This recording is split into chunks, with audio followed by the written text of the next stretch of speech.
Hello everyone, this is your host for Latina Role Models, Damaris Ramos, and tonight we have Amy Mercado, State Legislator for House District 48 in Orange County. Amy. Thanks for coming. Before we continue, I want to let you know about the Latina Role Model Network. We have a network the last Friday of each month at the East Orange Community Center. We're located in East Colonial and La Feria. You can find more information on my page, Latina Role Model. Amy, we met a couple weeks ago. One of our common friends got together, a group of women that are very powerful in this community. Some are working like you are, some have the desire to serve the community. So from there, I selected most of you ladies and gave you a priority because I really wanted to help them promote themselves. This interview is about your story, where you're coming from, because where you are, we know. Where you're heading, we'll see that. So we'll be with you to watch what you're doing. Where is it that you're coming from? So I come from the city of New York, actually in the Bronx. I was born and raised there. I went to school in New York, so I went to a Catholic school from kindergarten to 8th grade. 4 years of high school with all girls Catholic high school. Okay, but let's take a break. How was that? It was very interesting, but it's what I knew, so it didn't matter. I would say you don't miss what you never had. Yep, and I was raised in the church, so it didn't matter. And then my 1 year college in New York City was at St. John's University before I moved to Florida. So you moved to Florida, so you're from Puerto Rican parents? I am. Both my parents are Puerto Rican. So how do you feel that New York give you a mark? Because like when you say you're New Yorican, you say very proud. Yeah. Because that defines you. Of course, and it's where I was raised. So I was born and raised in New York. It was the first thing and only thing that I knew for a long time, and it defines you for sure. I was born in the 70s, so I actually lived certain things that are, it's very strange because they're now historical texts, and so when you're discussing, you know, the burning of the Bronx, I actually was alive at that time and experienced that firsthand. Mm-hmm. The 80s were very, you know, positive and negative. We had, you know, crack cocaine hit the streets in the 80s, HIV, AIDS hit the streets in the 80s, so I lost schoolmates and friends at a very young age that I had to contend with, you know, psychosocial issues that most 12 and 13-year-olds don't. So it really does form you and define you. And I was raised in a Puerto Rican household, so part of that was the independence, being a strong Latina, being with my... Who helped you to be a strong Latina? Was it the community that you have to kind of like prove yourself, or at home someone had that? So I am very fortunate that I have a grandmother who is our matriarch. It was my grandparents were together my whole life, but my grandmother was the person. And you needed her blessing for everything. But she living at home or close to home? Both. So it depended on what was going on. My parents were both police officers in New York, and so my mom. Both of them? My mom went into the police department when I was about 14, 13. And so my grandmother would come and stay with us while my mom was training and so forth. So it was always a flow. When my mom couldn't be there, my grandmother would be there, my grandfather would be there, my dad would come back, you know, and it was really a concept of the village. It really is the whole family. It's always an extended family. I currently have a multi-generational household intentionally. And so it's part of my upbringing. It's part of who I am. So a police officer as a female in the 80s. It's a strong mom. Yes, strong grandma, strong mom, strong dad, very progressive dad for the time. And so that's what I saw. That was my modeling. Those were the people that I wanted to be like, although I didn't want to be a police officer, so I knew that. Why? But it was just not something that I wanted. I actually started my career, my educational career as a bilingual education major. Okay. Life changed that, so I actually ended up going for a business bachelor's and an MBA based on timing. I actually live in Florida not because I wanted to move to Florida. My grandmother was diagnosed with breast cancer in 1995. She was 57 years old, and we were told she had 6 months to live.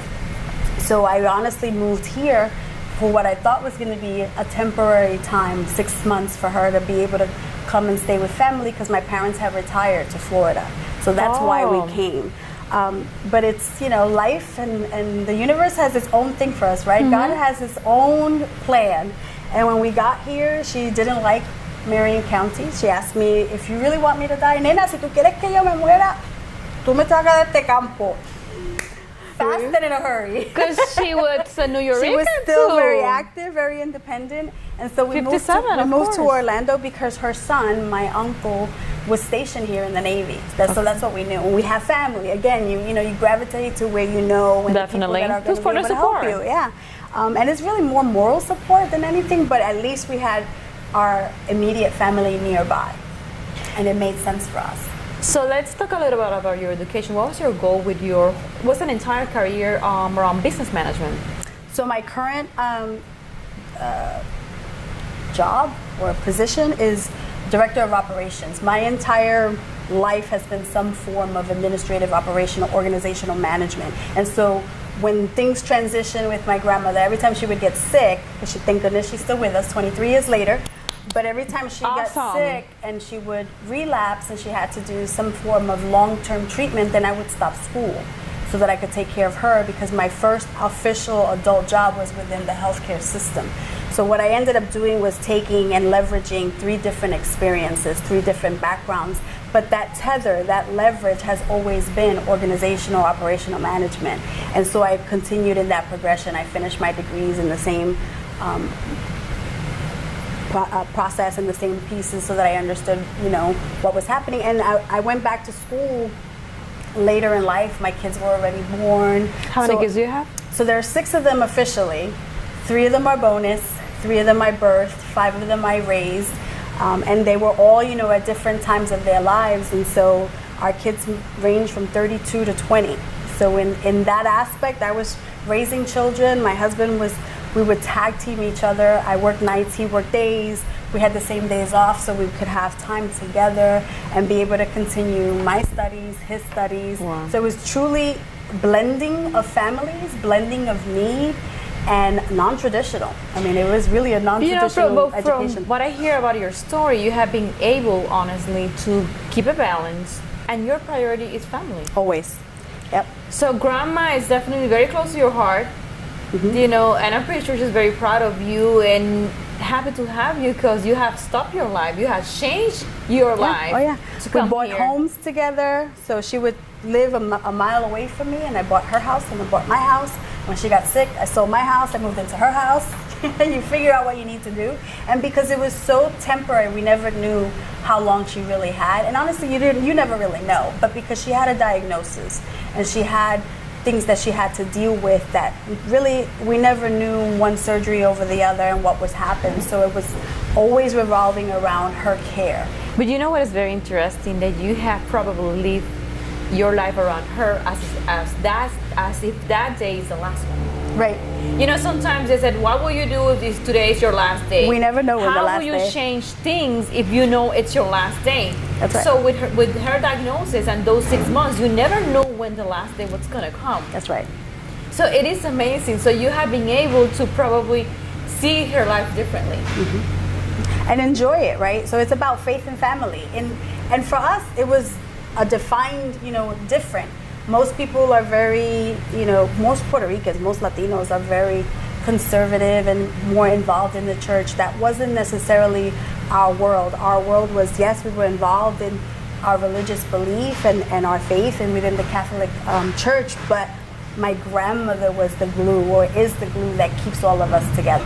How the characteristic that you have been showing as a caregiver is reflecting into what you do, and then we're going to go ahead and talk about what is it that you're doing.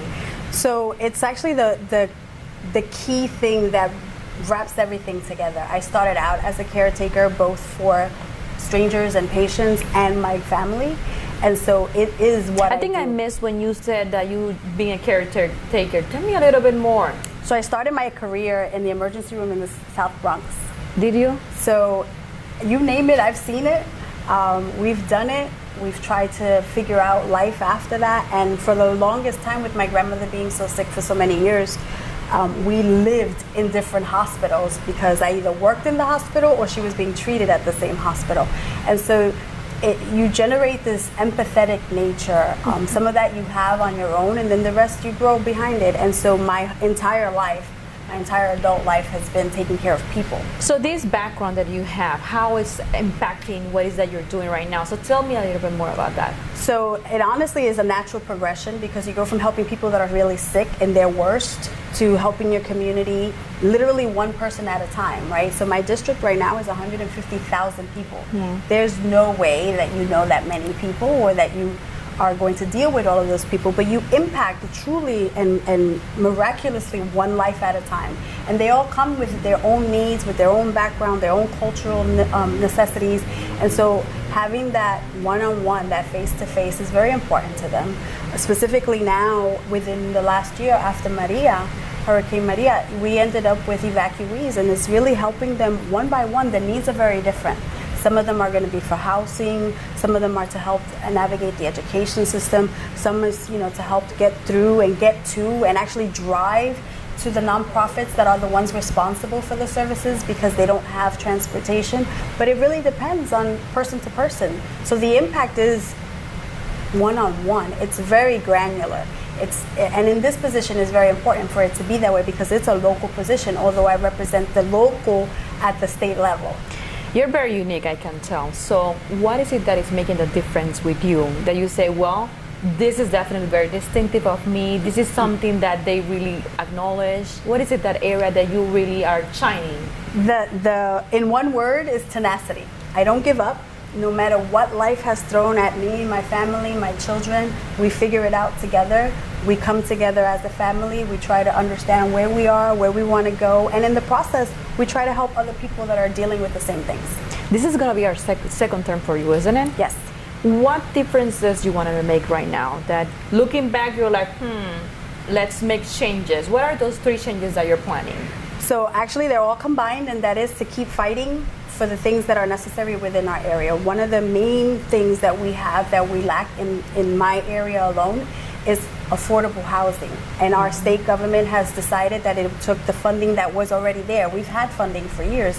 There is a fund specific for it, and they've taken it and siphoned it for other budget things that are not necessarily necessary, they're not a necessity, but they plug different holes. So fighting that battle much closer, much sooner. The first term is always a learning term. You're going to go find out what's happening at the legislative level, understand the rules, understand the game. Every time a new speaker comes through, they change the rules. What has been your biggest challenge? My biggest challenge is time. There's never enough time. There's always more problems that need an eye, a hand, a solution. And really, you as an elected official, you need to be in 5 places at once. And it's really complicated to do that when you're one person. I'm pretty sure a lot of women admire you when they see you. So what will be your recommendation for them? I know tenacity, it's one, because you already told me that describes you. So never give up. Right. What else? Just those are going to be your last words. Yeah, that's it. Don't give up. Do what you're passionate for. Don't give in to life and society. There's going to be hiccups. There's going to be bumps in all roads, but you can prevail. But you have to be willing to push. So don't see things as a no, but as a maybe. Delayed. And continue. That's it. So there's no no. No, wait. No, there's no no. I don't take no for an answer ever. Thanks for coming. It's been a pleasure to have you.